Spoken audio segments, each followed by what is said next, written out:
É isso aí, meu irmão, minha irmã, você que está conosco aqui na Conexão Viva, a rádio que nos mantém conectados ao Senhor. Agora são exatamente 7 horas e 25 minutos. Estamos ao vivo também agora pelas nossas redes sociais, Facebook, Instagram e canal Conectados ao Sagrado. Deus abençoe, queridos, e continue derramando bênção sobre a sua vida, em nome do Senhor Jesus, nesta manhã. Estamos aqui numa manhã de segunda-feira, mais um dia começando. Louvado e engrandecido seja o nome do Senhor.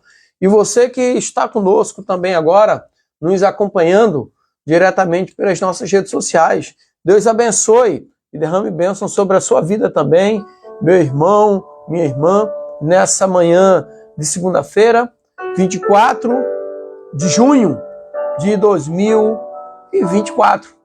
24 de junho de 2024. Graças a Deus, né? Graças a Deus por tudo aquilo que o Senhor tem feito sobre as nossas vidas e continuará fazendo. Ele tem feito e continuará fazendo. Então eu sou o pastor Dimas Pimentel, estamos juntos. Mais um dia, queridos, Deus abençoe, graça e paz. Dando continuidade àquele nosso projeto falando sobre os milagres de Jesus. Hoje nós vamos falar sobre o 11º milagre de Jesus, que é a cura do filho da viúva de Naim. E esse texto está aqui em Lucas capítulo 7, do versículo 11 ao 17. É um texto bem interessante para nós estudarmos e refletirmos um pouco, que temos algumas lições aqui a aprender. E o texto diz assim: e aconteceu pouco depois de ir ele à cidade chamada Naim, e com ele iam muitos dos seus discípulos e uma grande multidão. E quando chegou perto da porta da cidade, eis que levaram um defunto, filho único de sua mãe, que era viúva. E com ele ia uma grande multidão da cidade. E vendo-a, o Senhor moveu-se de íntima compaixão por ela e disse-lhe: não chores. E chegando-se, tocou o esquife, e os que levaram pararam e disse: jovem, eu te digo, levanta-te. E o defunto assentou-se e começou a falar, e entregou-o à sua mãe. E todos que estavam ali se apoderou de temor e glorificavam a Deus, dizendo: um grande profeta se levantou entre nós, e Deus visitou o seu povo. E correu dele esta fama por toda a Judéia e por toda a terra circunvizinhança. A história da viúva de Naim é um dos milagres mais conhecidos que Jesus realizou durante seu ministério. E é relatada no Novo Testamento, na Bíblia, nesse texto que nós lemos aqui em Lucas 7, versículo 11 ao 17. Talvez aqui, deixa eu só marcar aqui.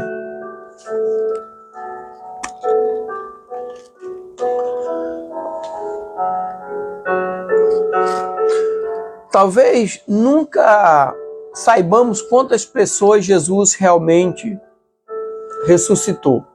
Talvez nunca saibamos, porque a Bíblia não registra todos os milagres que Jesus realizou.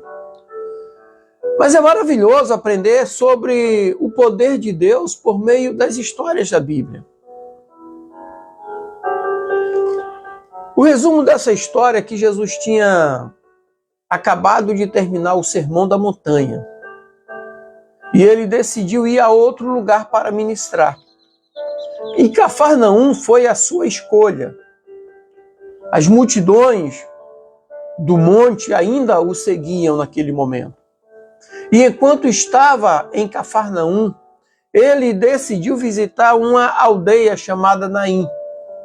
E quando ele se aproximou do portão da aldeia, um cortejo fúnebre estava saindo do portão E quando ele viu a mãe em desespero, Jesus se compadeceu dela e disse: não chore. Em seguida, ele se aproximou do caixão, tocou e disse ao jovem: jovem, eu lhe digo, levante-se. O jovem então se assentou no caixão e começou a falar, deixando todos que estavam presentes maravilhados. A multidão que acompanhava Jesus ficou impressionado e começou a glorificar a Deus, dizendo que um grande profeta havia surgido entre eles.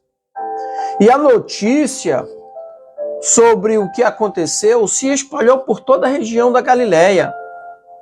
E essa história é considerada um dos milagres realizados por Jesus durante seu ministério na terra. Vamos acrescentar aqui um dos muitos.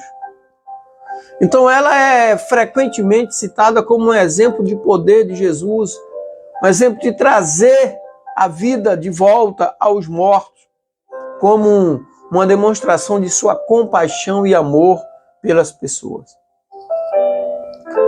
Quem era o marido da viúva de Naim na Bíblia? A Bíblia não fornece muitos detalhes sobre a vida da viúva de Naim ou sobre o seu ex-marido, que ela era viúva. O nome do ex-marido dela não é mencionado na história e não há muitas informações sobre ele. No entanto, sabemos que na época em que Jesus viveu, ser viúva era uma condição muito difícil para as mulheres, principalmente na cultura judaica. As viúvas não tinham muitas opções de sustento e muitas vezes dependiam da caridade da comunidade. A morte de um marido também significava a perda da proteção e segurança para a mulher e seus filhos. E isso tornava a vida deles ainda mais difícil. E nessa história aqui específica da viúva em Naim, ela é descrita como tendo perdido seu único filho, o que tornava a sua situação ainda mais difícil e dolorosa. Ou seja, ela era viúva, seu marido morreu, e o seu único filho, que representava segurança e até mesmo sustento, também morreu. Então, aqui, Jesus é tocado pela dor da viúva e ressuscita o filho dela, demonstrando compaixão e amor de Deus por ela e por todos aqueles que sofrem.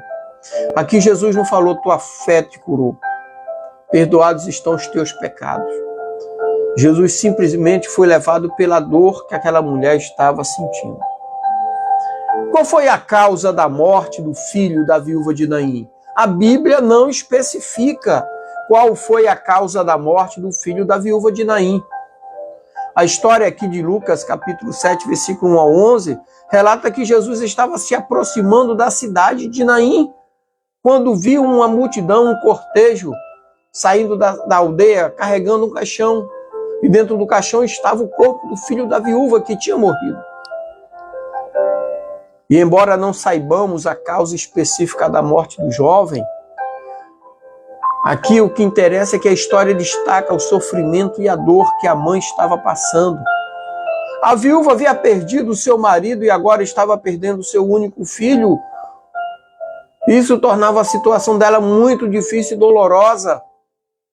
Mas a história também destaca o poder de Jesus em trazer a vida e a esperança ao ressuscitar o jovem e devolvê-lo à mãe. Se a Bíblia oculta a causa da morte do filho da viúva, era porque isso não era foco do escritor bíblico, mas sim da ênfase no poder de Jesus sobre a morte. Quero aproveitar e mandar um espaço para o meu amigo, meu vizinho, meu irmão em Cristo, Flávio. Deus abençoe, querido, derrame bênção sobre a sua vida, sobre a sua família, em nome de Jesus. Mandar um abraço para todos aqueles que sempre estão nos acompanhando, Pastor Marcos, sua família, Deus abençoe, Pastorzão, Lindoval lá em Camaragibe, minha irmã Maria do Carmo lá em Camaragibe, o pessoal ali da INAB, o Pacheco e tantos outros que estão sempre nos acompanhando. O que eu quero trazer aqui agora é falar um pouco sobre as lições da história da viúva de Naim. Quais lições? Primeira lição que eu quero trazer aqui é a compaixão e solidariedade. Quando Jesus vê a viúva chorando pela morte de seu filho, ele é movido pela compaixão e pela solidariedade. Ele se aproximou dela, se aproximou do cortejo, tocou no caixão e ressuscitou o jovem. Essa história nos lembra que, assim como Jesus, devemos ser compassivos, solidários com aqueles que estão sofrendo. Podemos ajudar e aliviar o sofrimento dos outros com pequenos gestos de amor e carinho. Esse final de semana eu moro aqui em Itajaí, Santa Catarina, e esse final de semana eu estava ali em Torres, Rio Grande do Sul, dando uma aula para o povo que foi fazer a prova de mestre amador, né, piloto de lancha, navegação costeira. Eu estava falando ali com o Fabinho e com a sua esposa, que são proprietários da Marina do Prates e proprietário da Escola Náutica, onde eu sou contratado para dar aula. E ele estava falando do que ele viu no Rio Grande do Sul, quando ele levou uma lancha e 2 jets e uma caminhonete para ajudar as pessoas ali. Isso chama-se compaixão e solidariedade. Jesus, ele teve aqui compaixão e solidariedade com a viúva de Naim. Quero abrir um espaço, mandar um abraço para o meu irmão que está me acompanhando, Teobaldo Ferreira, Sanner, que Deus abençoe grandemente, abençoe sua família em nome de Jesus. Outro ponto que eu quero destacar aqui, de lição, é sobre esperança e renovação. A ressurreição do filho da viúva de Naim é um milagre que nos traz esperança e renovação. Por quê? Porque essa história nos ensina que Deus tem o poder de transformar situações de desespero em situações de vida e que não devemos desistir mesmo nos momentos mais difíceis. Acreditando em Deus, meu irmão, minha irmã, e mantendo a esperança, podemos encontrar forças para seguir em frente e superar os obstáculos, até mesmo uma grande perda. Jesus pode trazer de volta. A terceira lição aqui é a confiança em Deus. A viúva de Naim passou por uma grande perda, a sua segunda perda. Ela já era viúva, já tinha perdido sua segurança e sua proteção. Ela só tinha um filho, agora o filho morre. O filho representava também a segurança, a proteção e o sustento, porque a cultura judaica não tinha programa social para amparar as viúvas. Elas viviam de esmola e muitas acabavam se prostituindo. Então a viúva de Naim passou por uma grande perda, primeiro com a morte de seu marido e agora com a morte de seu filho. No entanto, ela continua a seguir em frente, confiando em Deus. Então essa história nos ensina que devemos confiar em Deus e em seu imenso amor, imensurável amor, mesmo quando enfrentamos circunstâncias difíceis em nossas vidas. A fé é a confiança em Deus. Então a fé e a confiança em Deus pode nos ajudar a superar nossos medos e incertezas e nos levar a um caminho de paz e tranquilidade. A última lição que eu quero destacar aqui desse texto aqui da cura do filho da viúva de Naim, Lucas 7, 1 a 11, é sobre o amor incondicional de Deus. A história da viúva de Naim é um testemunho de amor incondicional, do amor incondicional de Deus por cada um de nós. Deus nos ama independentemente de nossas circunstâncias e nos oferece esperança e renovação, mesmo nos momentos mais sombrios. Então essa história nos lembra que quando nos aproximamos de Deus, podemos encontrar um refúgio seguro e uma fonte de conforto e paz. Então, essas são algumas das lições importantes que podemos aprender com a história da viúva de Naim. E podemos aplicar essas lições em nossas vidas e encontrar conforto, esperança e renovação em Deus. Tudo isso diante do amor incondicional que Deus tem por mim e por você. Amém? Que Deus te dê uma semana alegre, abençoada e próspera. Que nessa semana você vivencie a cada dia o amor de Deus por você. Não esqueça, busque a Deus enquanto você pode achar. A Bíblia diz assim: pedi, pedi, e dá-se-vos-á. Batei e acharei. Mas a Bíblia também diz assim: entrega o teu caminho ao Senhor e confia nele, o mais tudo ele fará. Amém? Que Deus abençoe, querido. Graça e paz. Louvado seja o nome do nosso Senhor e Salvador Jesus Cristo.